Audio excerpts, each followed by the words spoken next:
There's no way he was that old. Oh hey, didn't see you there. I was just reading and imbibing in one of my favorite jazz albums. What's it called? Come on, it's a staple of the scene.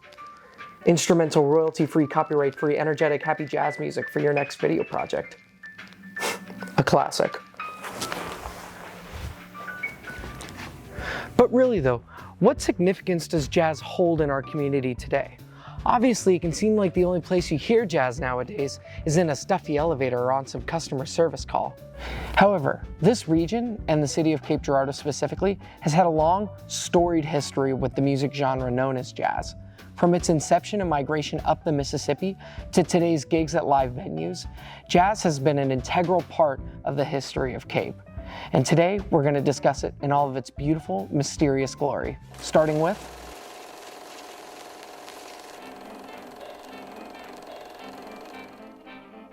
the origins of jazz music are murky at best. We know that it started most likely somewhere in New Orleans with the marching bands that would fill the streets in the late 19th to early 20th century. However, it's not really like the jazz we've come to know. For that, we have to look at the riverboat cruises that would come up and down the Mississippi and stop at places like St. Louis, Paducah, Cairo, and of course, Cape Girardeau. To help highlight these moments in our history, I sat down with Paul Thompson, professor of flute and jazz appreciation at Southeast Missouri State University. The thing about Cape Girardeau was it was on the Mississippi. It was a river town, and the riverboats physically brought from New Orleans in this period, you know, the late 19-teens and the early 1920s in particular, they brought this music physically to the river towns up and down the Mississippi. They had cruise boats, packet boats, and those riverboats had orchestras, bands that played, and famously, Louis Armstrong, in a sense, got one of his really early big breaks playing on the riverboats during the summers in particular, but also when those boats were docked at Cape Girardeau, hundreds and hundreds of people, maybe even thousands of people would come to be part of that environment, that atmosphere, and they were imbibing that music too. So jazz is this weird new kind of music that the kids are really into. And just like those geniuses over at Kids Bop, they were made by young people as well. Enter Raymond, Peg Meyer, and Just Stacy. The great text for that recorded jazz early on in Cape Girardeau is Peg Meyer's book, Backwoods Jazz in the 20s. Peg Meyer, Raymond Meyer, was a long-standing pillar of the Cape Girardeau community. And when he was a high school student, and then shortly afterwards, he was very much part of what was evidently a vibrant music scene, and specifically jazz music scene here in Cape. You ask yourself, well, a provincial group, a high school garage band here in Cape Girardeau in, let's say, 1919.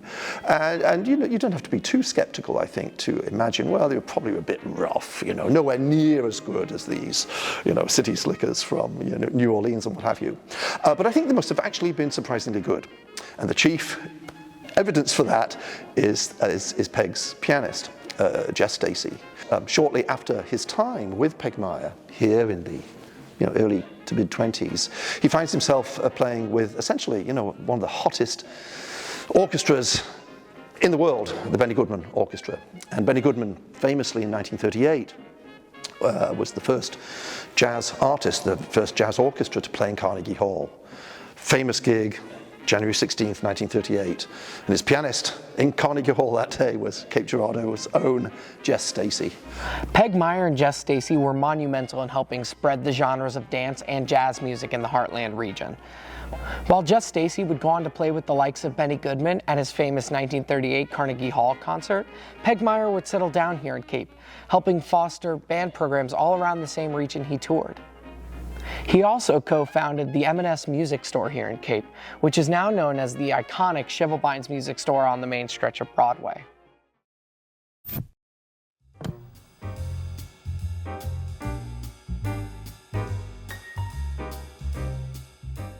So the 20s came and went, ushering genres like ragtime and Mississippi jazz onto the riverboats of time. However, new styles would almost immediately begin popping up, due to the experimentation with this still relatively new style of music.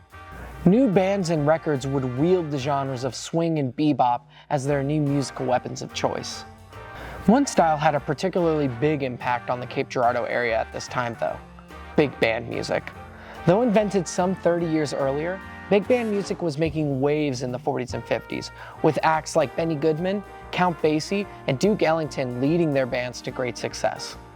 Here in Cape, much of the musical movement could be found across the river in nearby East Cape Girardeau and McClure, Illinois. From there, one would find two notable establishments: the Purple Crackle and the Colony Club. These businesses were known as dinner clubs, offering American and Chinese cuisine, as well as a bar for serving drinks and live music for dancing. They were advertised as a place where family, friends, and anyone could come to enjoy good food, good drinks, and good music, as well as illegal gambling.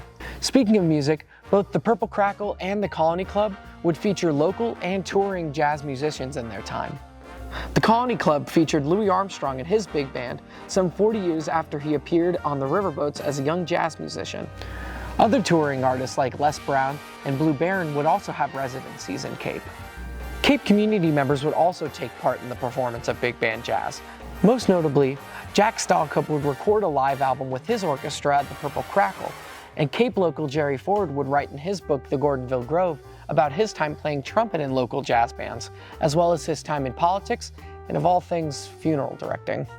These clubs were successful in their time but have long since become defunct. The Colony Club would struggle to regain its footing after a particularly bad fire in the 60s, and the Purple Crackle would be raided by police and eventually sold and turned into an adult nightclub, which then shuttered in 2022. From there, jazz would take a backseat in the local culture. That is, until...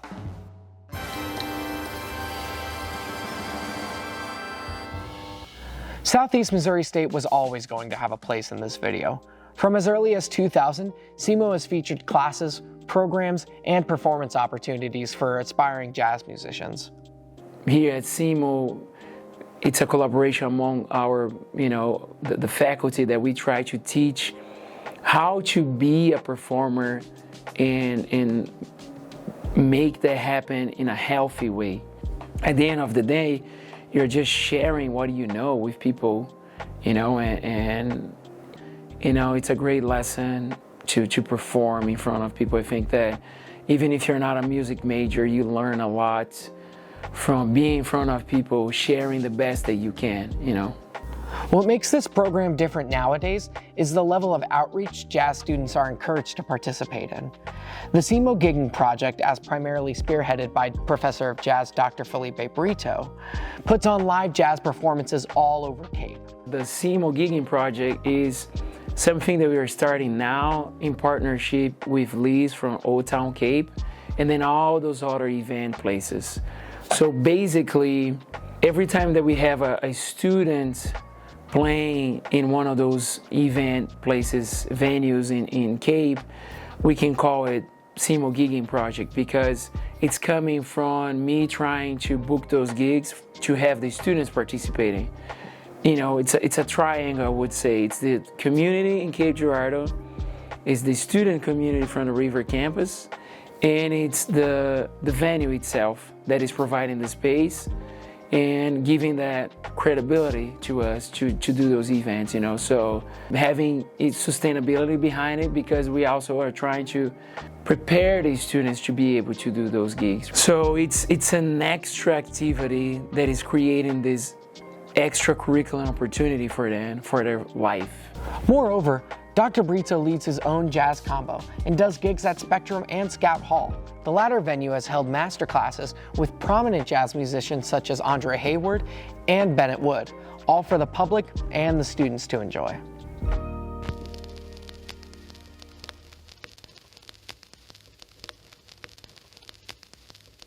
So at the end of the day, live jazz music has always been a staple of the Cape Girardeau community.